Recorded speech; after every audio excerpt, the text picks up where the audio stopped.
Class 12th विषय इतिहास JAC board examination 2025 के लिए मॉडल सेट जारी कर दिया गया है। ये मॉडल सेट 1 है जिसका आंसर आपको इस वीडियो के माध्यम से बताऊंगा। वीडियो 2 पार्ट में रहेगा। फर्स्ट पार्ट में हम लोग ऑब्जेक्टिव और अति लघु उत्तरीय प्रश्नों को देखेंगे और सेकंड पार्ट के वीडियो में हम लोग लघु उत्तरीय और दीर्घ उत्तरीय प्रश्नों के उत्तर को देखेंगे। पांचों सेट बढ़िया से कर लेना है, इससे फाइनल एग्जाम में बहुत सारे क्वेश्चन आ सकते हैं। तो चलिए हम लोग पहला सेट के क्वेश्चन के आंसर को देखते हैं। क्लास 12 विषय इतिहास। चैनल पर पहली बार है तो जरूर सब्सक्राइब कर ले। तो पहला क्वेश्चन है, पांचवी रिपोर्ट कितने पेज में थी? तो यह 102 पेज में थी। कुदाल एवं हल के संघर्ष में कुदाल किसका प्रतीक है? तो कुदाल जो है पहाड़िया का प्रतीक है और हल जो है वो संथाल का प्रतीक होता था। गंजूरिया शब्द किसका प्रतिनिधित्व करता है? तो ये राजमहल क्षेत्र की पहाड़ियों को गंजूरिया कहा जाता था, तो यहाँ पहाड़ हो जाएगा। 1857 के विद्रोह में शामिल शाहमल कहाँ से संबंधित थे? तो ये उत्तर प्रदेश से संबंधित थे। ये गिलास फल एक दिन हमारे ही मुंह में आकर गिरेगा, ये किसके शब्द हैं? तो ये लॉर्ड डलहौजी का है। महात्मा गांधी ने किस वर्ष से सर मुड़वा कर खद्दर या सूती वस्त्र पहनना आरंभ कर दिया? 1921 को। गांधी इरविन समझौता कब हुआ था? 1931 को। जवाहरलाल नेहरू ने उद्देश्य प्रस्ताव कब पेश किया था?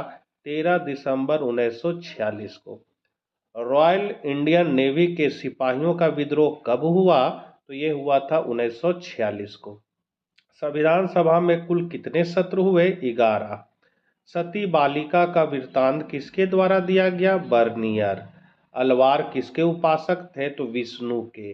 वीर शैव परंपरा कहाँ उदित हुई? कर्नाटक। गुरु नानक का जन्म कब हुआ था? तो 1469 में। किस वर्ष कर्नल मैकेंजी के प्रयासों ने हम्पी का भग्नावशेष प्रकाश में लाया? तो 18वीं ईस्वी में। 1800 ईस्वी। रजमनामा के नाम से किसका अनुवाद हुआ? तो महाभारत का। बुलंद दरवाजा किसने बनवाया? अकबर ने। मुगल वंश भारत में कब स्थापित हुआ? 1526 में। भक्ति आंदोलन के संत शंकरदेव का संबंध था असम से। महानवमी डब्बा क्या था? तो दुर्गा पूजा का प्रसाद। अशोक के अभिलेखों को सर्वप्रथम किसने पढ़ा? तो जेम्स प्रिंसेप ने। 16 महाजनपदों में कितने गणतंत्र थे? तो 4। दुर्योधन की मां कौन थी? गांधारी। सांची मध्य प्रदेश के किस जिले में है? तो रायसेन जिले में। जैन धर्म के 24वें तीर्थकर कौन थे? तो महावीर स्वामी।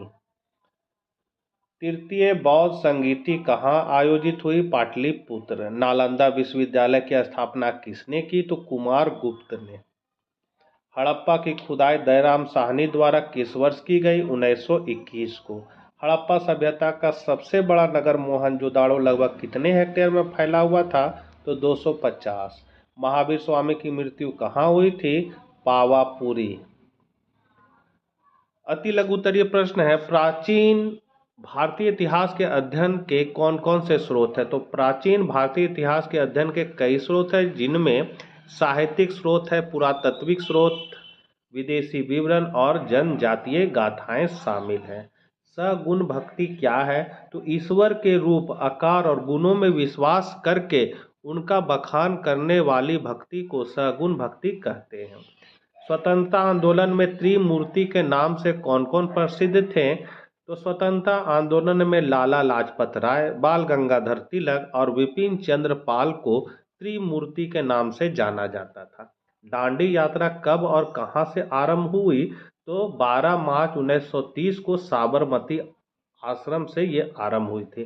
भारत के अंतिम वायसराय कौन थे? तो लॉर्ड लुईस माउंटबेटन।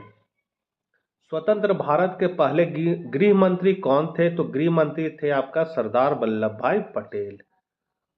खुद कास्त और पही कास्त कौन थे? तो खुद कास्त ये किसान अपनी जमीन पर खेती करते थे और उसी गांव में रहते थे। खुद कास्त शब्द खुद यानी स्वयं और कास्त मतलब होता है खेती से मिलकर बना है, मतलब अपना खेत जो मालिकाना हक होगा वो खुद कास्त कहलाएगा। और पाही कास्ट क्या होगा, तो जो दूसरे की जमीन पर खेती करते हैं वो पाही कास्ट किसान कहलाते हैं। ये अनिवासी कृषक थे जो अनुबंध के आधार पर किसी दूसरी की जगह पर खेती करते थे।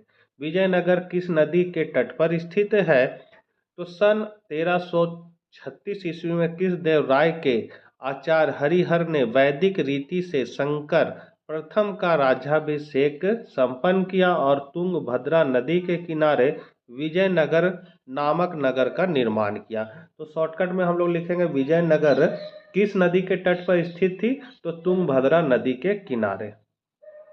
39 है, किताब उल हिंद पर एक लेख लिखे। तो अरबी में लिखी गई अल बरूनी की कृति किताब उल हिंद की भाषा सरल और स्पष्ट है। यह एक विस्तृत ग्रंथ है जो धर्म और दर्शन, त्योहारों, खगोल विज्ञान, कीमियों, रीति रिवाजों तथा प्रथाओं, सामाजिक जीवन, भार तौल तथा मापन विधियों, मूर्तिकला, कानून, मापतंत्र विज्ञान आदि विषयों के आधार पर 80 अध्यायों में विभाजित है।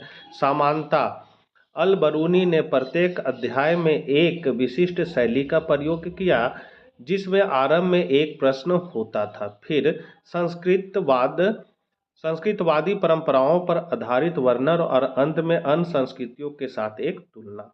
आज के कुछ विद्वानों का तर्क है कि इस लगभग ज्यामितीय संरचना, जो अपनी स्पष्टता तथा पूर्वानुमेयता के लिए उल्लेखनीय है, का एक मुख्य कारण अल बरूनी का गणित की ओर झुकाव था। अल बरूनी, जिसने लेखन में भी अरबी भाषा का प्रयोग किया था, ने संभवतः अपनी कृतियां उपमहाद्वीप के सीमांत क्षेत्रों में रहने वाले लोगों के लिए लिखी थी। वह संस्कृत, पाली तथा प्राकृतिक ग्रंथों के अरबी भाषा में अनुवादों तथा रूपांतरों से परिचित था।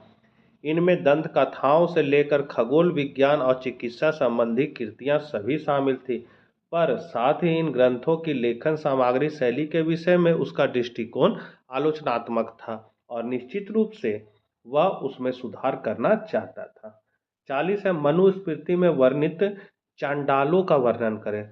तो प्राचीन हिंदू कानून की किताब मनुस्मृति में चांडालों के बारे में बताया गया है कि चांडालों को गांव से बाहर रहना होता था, उन्हें फेंके गए बर्तनों का इस्तेमाल करना होता था, उन्हें मरे हुए लोगों के कपड़े पहनने होते थे, उन्हें काले लोहे के गहने पहनने होते थे, उन्हें लगातार चलते रहना होता था, उन्हें रात में गांव और शहरों में नहीं घूमना होता था, उन्हें संबंधियों से विहीन मृतकों की अंत्येष्टि करनी पड़ती थी, उन्हें विधिक के रूप में भी कार्य करना होता था।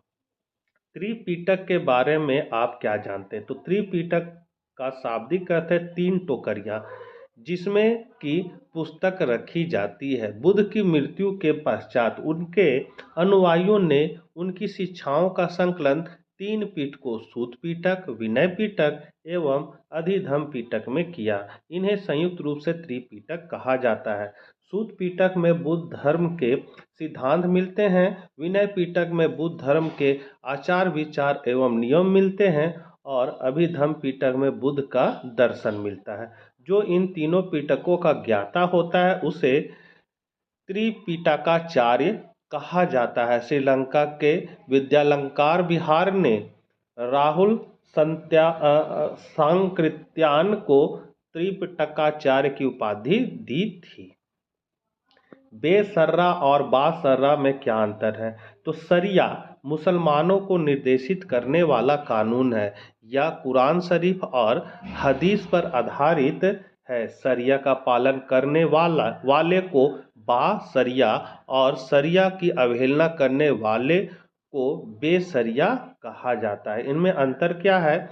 तो बासरिया सूफी संत खानकाहों में रहते थे। खानका एक फारसी शब्द है जिसका अर्थ है आश्रम, जबकि सरिया सूफी संत खानका का तिरस्कार करके रहस्यवादी एवं फकीर की जिंदगी व्यतीत करते थे।